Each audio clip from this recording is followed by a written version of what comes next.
Mám tu nejaké organizéry. Už mám aj nejaké detské veci. Lebo sa mi páčili. Takže let's go. Najzladšie, viete čo? Toto môže byť také chutné. Strašne zlaté. Nemohla som to tam nechať proste. Chápete?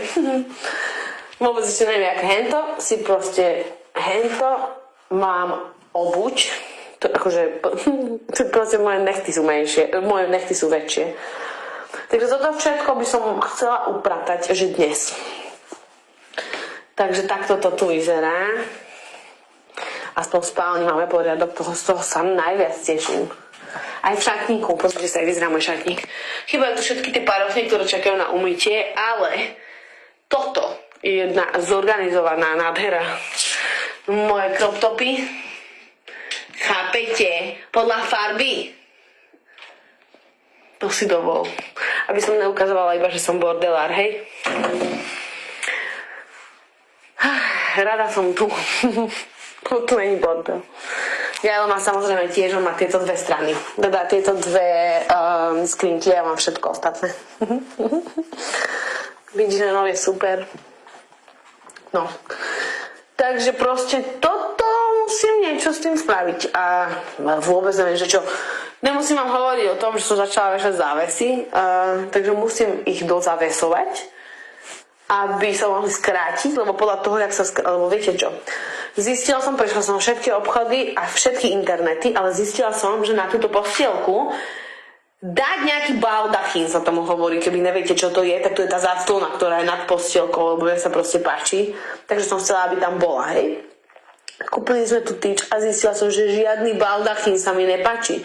Že buď vyzerá škaredo tu hore a že nechcem tam žiadne guličky, alebo ten baldachín proste je krátky, alebo ten baldachín není vo farbe, ktorá by sa mi páčila. Takže hádate čo, idem dávať chic baldachín, ale na to by som mohla dať chic baldachín, tú proste tú sieťku. Musím najprv zavesiť závesy so záclonami, aby, keď sa z nich odstrihne, lebo sú že brutálne dlhé, ako keď hovorím, že brutálne dlhé, tak myslím to, že fakt, že majú 3 metre.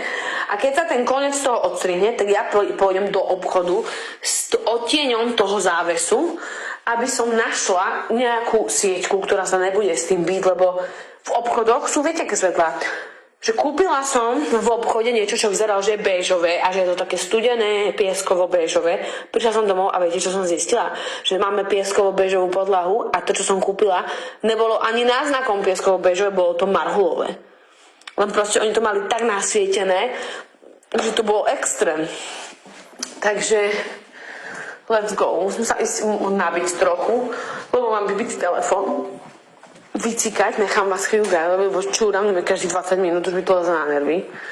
Ja napísali, že baldachy museli dať tak, že to ich zavadzalo iba. Zavadzalo, mne to nebude zavádzať. Ja tam ten baldachín chcem, aj keby to má, čo ja viem, budú to všetci obchádzať, mne je to jedno. Je terné. Takže nekaz mi radosť. Musí to tam byť. Bez toho sa mi nepáči žiadna detská postielka, tak.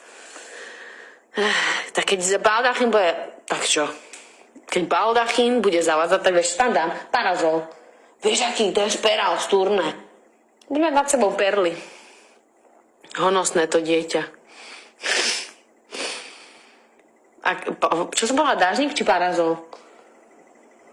Neviem, či viete, čo je parazol, ale akože myslím, ako dážnik, že keď prší, ako jo, jako to na co kapou kapky deště.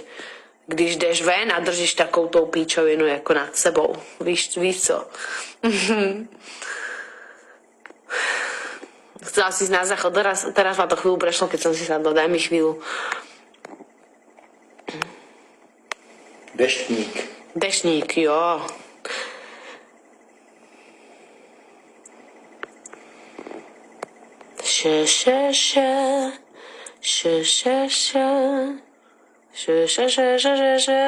Šepotá. A Katy šumí, když padá déšť. Padá mi do vlasu, chcem je splést.